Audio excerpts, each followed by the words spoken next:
Well, hello, everyone. Welcome to Team Wilpers Summer Run Challenge 2025.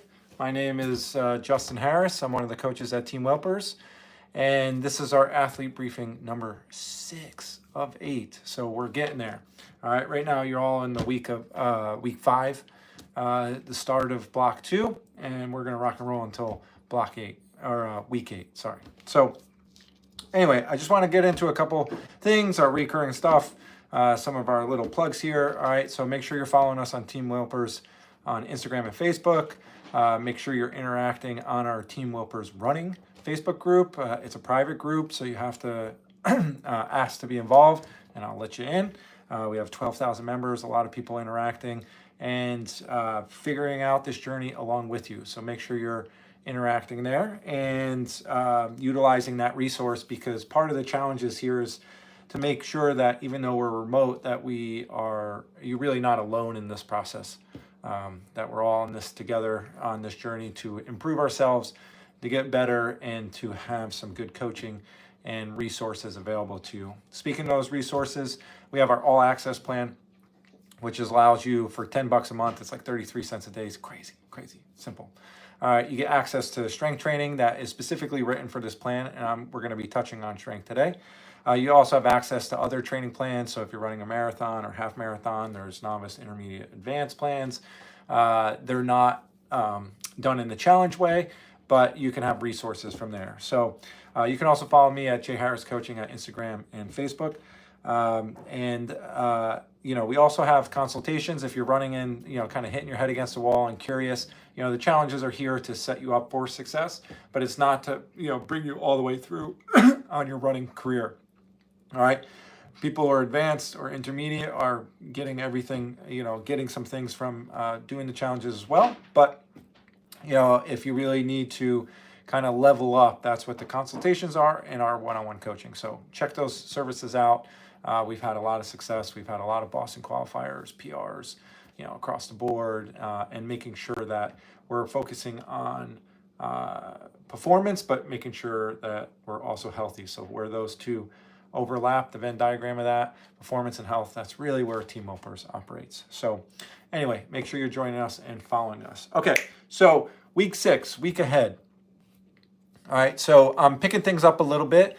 For this block, for this challenge, the summer run challenge, it's supposed to be short and sweet, right? People are going on vacations. I'm heading off on my own on Sunday, and kids are in camp. Parents are visiting, whatever it is. Everyone's all over the place. So the key thing here is to make things short and sweet. It's much easier to keep consistency going by sprinkling a little bit of training when you have these discontinuous schedules. But the sun is out early and late still, so there's plenty of time to get things in, and you don't have to have a massive training, block.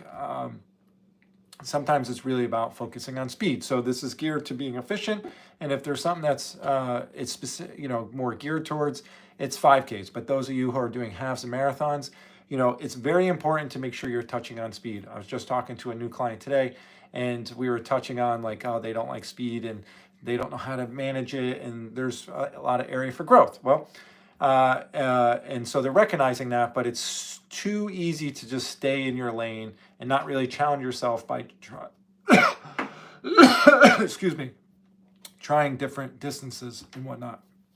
Okay, so the week ahead, we're picking up over-unders. Okay, it's been 30 minutes across the board. You've done them for 5 weeks now, and now we're going to a 6 week. So I'm going to up it for 45 minutes. So I'm going to add more blocks to it. And so the reason why I'm doing this is to make it progressively overload and to make it a little bit more challenging. But at the same time, I did it 5 weeks the same because I really wanted people to explore it and to learn it and to engage with it and figure it out, right? And so now it's time after 5 weeks to up things. Most people learn something once, hey, I love it, let me do more of it. And it just gets out of hand, and we often aren't doing the specific zones that we've been trying to do. And it really doesn't help us, right? To train harder is not really what the goal is. As Matt always says, we're trying to train smarter, right? So my big thing, and most of our coaches, is what can we absorb? it's not always about doing the maximum you can. It's about doing the minimal effective dose. And many of you hear minimal, and you really need to think effective. Okay, so over-unders are going up. For those people doing the more difficult option, and that's part of the all access, you can change the difficulty level from the default mode to the easier mode, which includes walk jogging, and the more difficult mode that adds in a little bit more volume and whatnot. So we're going our aerobic run on Thursday. We're upping the volume to 45 minutes. And then all of you are experiencing a half marathon paced run. Okay. And so we're back to incorporating that in. That's something a little bit new here on the challenges that I've been running. And it may be new to the challenges on the whole, I think. So the goal there is to add a little bit of intensity at half marathon pace. And I've been checking the Facebook groups, and many people are, like, I didn't think I could do it. And you did. And now if you had a tough time with it, the goal is not to suffer and just run the pace at all costs. If it's super hot out, you got to slow down. If you're not feeling great, you got to slow down. If you were up late at a concert, you might be more tired. Slow it down. It's okay. But the spirit of the workout is to do a certain amount of time at an aerobic pace, easy aerobic pace, and then oscillating into half marathon effort. And let's say effort more than pace. I'm giving pace suggestions, but think more of the effort, the spirit of it, and then we oscillate back down to easy pace. It's very important that you oscillate back down on that, okay? So, and then we oscillate back in, and now we have some fatigue built up, and then we're actually getting the work. So this is a way that instead of just stretching out the volume for runs, that we can add a little bit more intensity in there and get things done in a shorter amount of time. Okay, so that's the week ahead for week 6. But what this whole talk is about is really getting into strength. Okay, so Matt talks about strength a lot. Many coaches talk about adding strength at it, and a lot of my clients, when they get away from strength and get back to it, they realize that it's a very important thing. And I'm guilty of this myself individually and as a coach. When we're thinking about running, it's one of these things. We're not going to like lunge our way or deadlift our way to a finish line. We're going to run. So there's certain times where my one-on-one clients have, really tight schedules. I call my, the coaching domain I work in are with full schedule athletes that have full schedules, right? And so we're always trying to maximize time, especially when we're running longer distances like marathon. Often strength can take a little bit backseat. And what I made of my New Year's resolution was for myself to include it, twice a week at minimum. And for my clients is not to get too far away from it. And I think again, minimal effective dose. So you don't need to be lifting for an hour to get a benefit. To me, when we look at performance and we look at health, right? It's like, strength, works on both ends of those, kind of circles, right? Those spectrums, right? But in essence, it's very easy to kind of get away from it and focus on the running. Well, what are the benefits of strength? First, when we strike the ground, we're striking the ground between 2 and 5 times our body weight, right? So the ability to handle force and transmit force through our musculoskeletal system is vital, all right? And if we think about how many steps we're taking thousands of steps every day, not just walking, but running at these higher body weights. So to be able to handle force up through the kinetic chain is massive, all right? So not only does it help with injury prevention, it also helps you strike the ground harder. You're more athletic, all right? Newton's, I always forget if it's third law or second law. One law is F equals mass times acceleration. The other one is for every action, there's equal and opposite reaction. So if we think about, I'm going to do, a 1-inch punch, right? I can only strike that hard from this direction, right? And so if we're not really picking up our feet, right, we're striking the ground here, all right? And so I can only generate this force, and I get a rebound, especially with the shoes and the super shoes. Well, if I land, if I start all the way here, I can really hit a lot harder. Ouch, that hurt. All right, so I can hit it much harder. And that's the whole point, is to be able to generate the force and then to be able to handle it up. So that's our foot strike, is we're really trying to strike the ground. And the harder we strike the ground, the more force we generate up and rebound up. And that's essentially when we're running faster, okay? So strength has all these benefits there, from injury prevention to helping with mobility, to being able to handle more force through the kinetic chain. All right. And so, yeah, it's very important. However, I've had clients that come to me and they work for, they'll lift for 90 minutes, 4 times a week, and we're training for a marathon, right? And it's like, well, we have to what is the focus here? So we have to tune down strength, not get rid of it, right? And go through this process. So this is the art of coaching and training. This is why for this training plan and all of our other ones, we have one of our strength coaches, Ava Fagan, who helps coaching Matt, and Ryan Hopkins, who's worked with Matt, and all of our other clients. We have these two phenomenal strength coaches that have written, training plans. For this build, Ava has written a specific plan, right? And we talked about it, what days to push, and how to build through the progressions. So in block 2, all right, strength training, it goes up. We go from more simple movements and lighter weight to heavier weight and more complex movements, right? Progressively overloading everything. All right, so for $10 a month, you're getting the whole works here, all right, for a great discount. So, all right, so when I look at strength, all right, so those are just the basics of strength, right? Specific training, written for running, and that it's there to help you handle force and generate more force. Great, awesome, all right?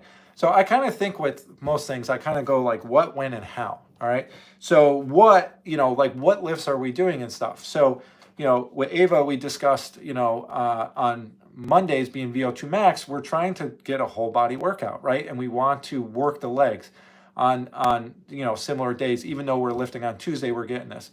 For people who are training 5-6 days a week, right? I've given suggestions of like putting lifts on the same day. If you're only doing, 3 sessions a week and then you add lifting, then you can spread things out a little bit more, right? But when I hear a lot in strength, like, oh, I have upper body this day and lower body this day. And to me, it's one of these things like when we lift, we kind of want to make it very efficient. So we're going to go in and do a whole body lift, okay? So if it's a recovery day, we don't really want to be lifting heavy with the legs. But in the structure that we have here, we're trying to hit certain things, okay? So the kind of conversation or the question is like upper and lower body versus whole body. Everyone's on a different page there, all right? And that's okay, and there's reasons for all of it. But at Team Wilpers, we try to do, whole body in this particular build, not at all times, okay? The when to do it, all right? So should you lift pre-run or post-run? Should I lift in the morning and then run in the lunchtime or afternoon? Should I run in the morning and lift right after or lift later? And so this is where the nuance comes in consultations and one-on-one coaching, we get into it. Of course, it's going to depend on the scenario. But at the end of the day, I would say that you're much better at lifting post because it's a secondary aspect of our training, although important. All right, there's a hierarchy of it, and strength is going to take a little bit of back seat. So we want to get our running in if we're trying to improve running. It's different if you're doing high rocks or CrossFit. Like maybe it's the key session, which I do with some of my clients. Hey, we're going to lift and do different things, and then we're going to run at the end of it for a specific reason. So at the end of the day, pre-post run, I would suggest running first and then lifting after. If you're tired, you can always lower the weight. You can cut a set and so on and so forth. All right. So like you can make adjustments based on how you're feeling after your run. If you're really tired, you can spread out. I'll do it later. All right. But I tend to do it kind of in the chunk of time I have, one after the other. All right. And then how are we executing these things? So you can have your own personal gym. You can go to a gym somewhere. A lot of people in COVID picked up their weights and stuff. But the other how I think about is like, how are we trying to progress training here? Right. And so just like in a 4-week block right now, that week 1, we introduce a concept. Week 2, we increase volume. Week 3, we increase more volume. And that the 4th week, we unload volume. So the same thing is happening here. And we unload volume with either one less set. There's other ways that we can lower volume. We can reduce the weight, right? And that you're moving the weight faster. But we tend to like to keep the weights and reduce sets. Total volume. We'll keep the intensity the same. Okay, so these are some of my do's and don'ts with strength. Do make sure that you're consistent with it. Don't, go a long period of time and then think you're going to jump right back into where you left off. All right. Do make sure that your run is a priority because that's what we're trying to work on. Don't make lifting the priority right now as far as your main workout. So that means do your run first and then your lift. Okay.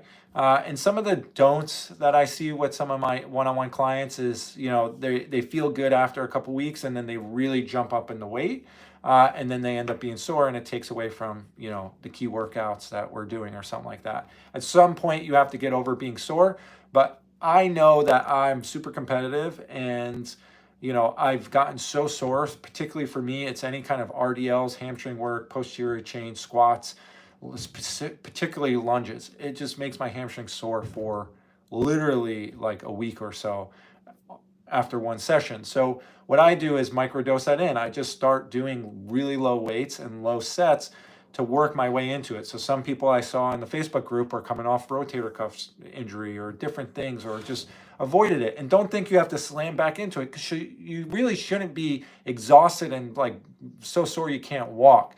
All right, that's on you to figure out the right weights and make adjustments. This whole process is a journey of mastery to figure out yourself, learn yourself better, so that, like most of you here, are here to perform at a higher level and maintain health and do this late into our 60s, 70s, whatever. So we're trying to develop good habits here. And so the biggest don't I'm asking people to do is don't lift a ton of weight in a short period of time and then you get away from it. There's a Japanese parable or phrase that says the river that always runs cuts deeper. And the concept is that, a continuous flowing river will create a canyon or cut into the earth versus something that's like flash flood. It does a lot of damage, but it doesn't really cut deep. In our training, we want to be very consistent. We want to chop wood, carry water. So strength, that's what we handle here at Team Wilpers. We have coaches that just coach strength. We have coaches that work together to integrate strength. And here in this challenge, for $10 a month, we offer strength training specifically for each plan and built in the same way to complement your running. If you're doing things on your own, I often find people like do one thing this week and then something else this week, and I'll follow this person on Instagram and I'll do their workout here. What ends up happening is nothing is structured in a system to build you up. It's kind of random data points. So if anyone knows like data analysis or looked at graphs, instead of it being like kind of a linear like bar graph going up and down and up and down, it ends up being a scatter plot all over the place. And you wonder why you're not performing on race day, and you wonder why you're getting hurt, and you're wondering why you're not performing well. These are the reasons: lack of structure, lack of systematic thinking, and integrating everything in a holistic way versus doing things all over the place. So with that said, get ready for week 6. Things go up a little bit, not massively. We're trying to keep things short and sweet. It's not too late to start strength and get into a routine and rhythm, and it's a nice affordable price. So with that said, I'm going to check in with everyone. All right. Hi, Dana. Hi, Esther. Multitasking. Dinner and doing debriefs. Awesome. Love it. I got some steak and collard greens for me waiting upstairs. All right. We're all just saying hi to us. All right. Yeah. All right, Esther, yeah, already in your 60s. Awesome, and you're here and doing it, and you're learning lots of lessons. So, it's something we all strive for, is to be doing this later in life. So anyway, I am off on vacation. I'll be back with you guys on Friday. So not really off for you guys, but off for me this week. Keep chugging along. Keep interacting on Team Wilpers on Instagram and Facebook. Comment, tag us on your training. You can tag me on your training. If you tag me like every day in your training, I'm not going to repost it every day. That's okay. I'll pick and choose these things, but show us what you're doing. Give us a shout out and make sure you're integrating on the Facebook page. It's a massive resource for people to ask questions, from equipment to locales, trails, roads to run on, visiting new cities, races to do, encouragement when you're down and out and trying to get back into it, or, celebrate the joys of you overcoming things and kicking butt. So everyone, I appreciate you. I'll see you next week, and enjoy. Later.